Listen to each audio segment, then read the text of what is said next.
Bhagwati Sahu mobile number दिया है आपने। इनके प्रश्न है, भगवती कहीं बैठी हो तो हाथ जरूर हिलाइएगा। प्रश्न अच्छे हैं आपके, बाबा की कृपा।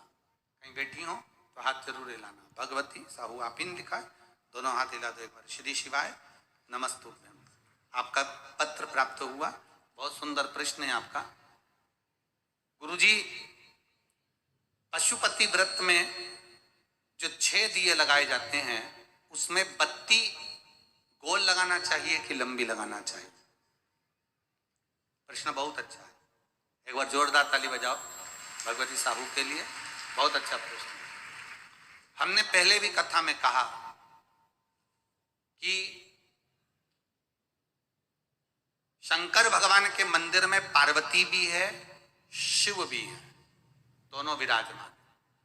आप दोनों तरह की बत्ती शंकर के मंदिर में लगा सकते।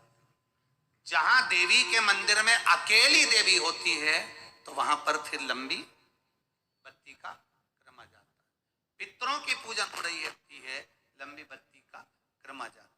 पर जहां पर देवाधिदेव महादेव भी हैं, पार्वती भी है, वहां आप गोल भी बत्ती समर्पित कर सकते हो और लंबी भी बत्ती लगा सकते हो, उसमें कहीं दोष नहीं आए। फिर आपने वर्णन करा 5वां व्रत पूर्ण होने पर 108 पुष्प या चावल बेलपत्र चढ़ाते हैं। सबको एक साथ चढ़ा देना चाहिए कि एक एक करके चढ़ाना चाहिए? वैसे शास्त्र रीति के अनुसार पशुपति व्रत में जो 5वां सोमवार पूर्ण होगा और आप 108 अगर कोई वस्तु चढ़ा रहे हो तो एक एक कर कर श्री शिवाय नमस्तुभ्यम, श्री शिवाय नमस्तुभ्यम, एक एक कर कर चढ़ाना चाहिए। एक साथ हाथ में लिया और एक साथ नहीं चढ़ाना, एक एक कर कर समझ। बहुत अच्छा प्रश्न है। एक प्रश्न जो आपने किया था उसका उत्तर इस कथा में चल रहा है। उत्तर इस कथा में चल रहा है कि आप कहते हो कि मंदिर से जाते समय नंदी के कानों में कहकर चले जाओ। बैठिए बैठिए बैठिए। बहुत सुंदर प्रश्न है आपके, बहुत भाव से और हंसते हैं, कहते हैं बताओ वो नंदी के कानों में भगवान को कहना चाहिए। वैसे तो हम आपको एक बात बता दें कि दुनिया के लोग किसी दूसरे धर्म की कभी हंसी नहीं उड़ाते। दुनिया के लोगों को दूसरे का धर्म अच्छा लगता है। दुनिया के लोग सबसे ज्यादा हंसी उड़ाते हैं तो हमारे सनातन धर्म की ही उड़ाते हैं, और जी खुद उड़ाते हैं, दूसरा उड़ाने वाला नहीं होता। दूर के ढोल हमें समझ में आते हैं, उसका धर्म हमें समझ में आ गया, उनका क्या है, ऐसा है, आओ कुछ नहीं, उनके धर्म में ऐसा है। कितना आनंद हमें दूसरे के धर्म में लग रहा है और हमारा सनातन धर्म हमको बुरा लगता है। हमारे सनातन धर्म हमें बुरा लगने लगा। अरे भाई, लोग कहते हैं कि नंदी के कान में कहते हो, ये कोई हमारे पुराणों में या शास्त्रों में लिखा है? भगवती बहन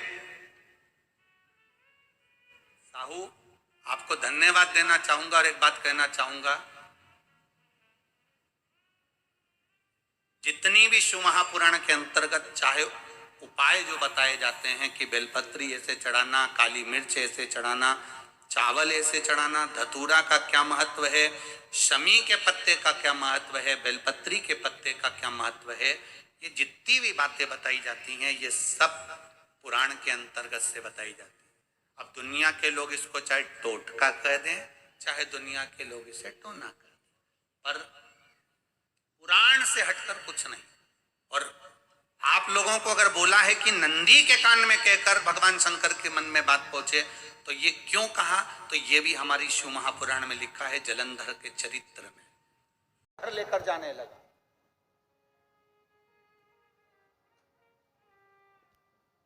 वृंदा का पति शिव नहीं उठ रहे, विनायक ने नंदी के कानों में जाकर कह दिया, नंदी के कान में जाकर कहा, नंदी के नेत्र नहीं खुले।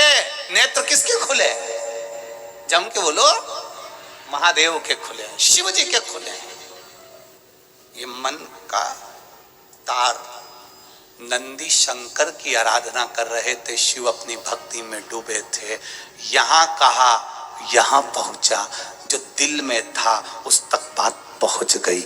नंदी के दिल में शिव थे, तुम कहे नंदी ने शंकर तक बात पहुंचा दी। वो सूत्र जो बंधा था दिल से दिल तक का, वो पहुंच गया।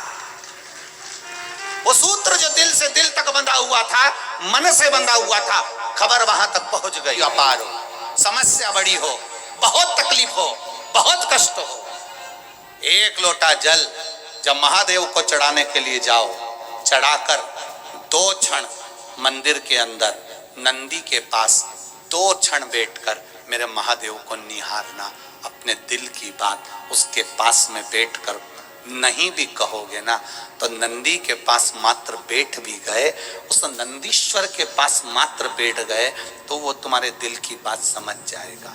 कभी कभी बेटे के पास माता पिता मात्र बैठते हैं और बेटे का चेहरा देखकर माता पिता समझ जाते हैं कि बेटे को तकलीफ क्या है। बोलो सही है कि गलत? उसी तरह से अगर नंदी के कानों में कहा जाता है कि आप नंदीश्वर महादेव भगवान को जब आप प्रदोष काल में भ्रमण के लिए लेकर के जाओ तो मेरे घर आप जरूर पधारिए, बहुत विपदा की घड़ी आ रही है, ये समस्याएं, जो समस्याएं आप कान में बोल दीजिए या फिर पास बैठकर ही अपने मन में बोल दीजिए। और जब भ्रमण के लिए, क्योंकि रोज आना शाम को नंदी के ऊपर भगवान भोले बाबा बैठकर भ्रमण के लिए निकलते हैं प्रदोष काल में, तो आप उनसे विनती करिए आज जब प्रदोष काल में आप बाबा को लेकर के आए, मेरे घर जरूर पधारें, मेरी सारी समस्या को आगे गुरुदेव ने बताया कि संसार में सबसे ज़्यादा भक्ति करने वाला जो है वह है नंदी। जिस तरह से नंदी भगवान की भक्ति में लीन रहते हैं, उसी तरह से नंदी से हमें सीख लेनी चाहिए कि अगर हम मंदिर जाते हैं या फिर शिव महापुराण कथा में जाते हैं या अन्य किसी कथा में जाते हैं तो हमें भी इधर उधर ध्यान नहीं भटकाना चाहिए, भक्ति करनी चाहिए, तो हमारे सारे कार्य जरूर पूर्ण होते हैं। ध्यान को नहीं भटकाते हुए एकाग्रचित्त से भगवान को निहारते रहना चाहिए। भगवान का दीदार करने मात्र से हमारे सारे कार्य पूर्ण जरूर हो जाते हैं। इसी तरह से और भी वीडियो देखने के लिए चैनल को जरूर सब्सक्राइब करें, वीडियो को ज़्यादा से ज़्यादा शेयर करें। हर हर महादेव। श्री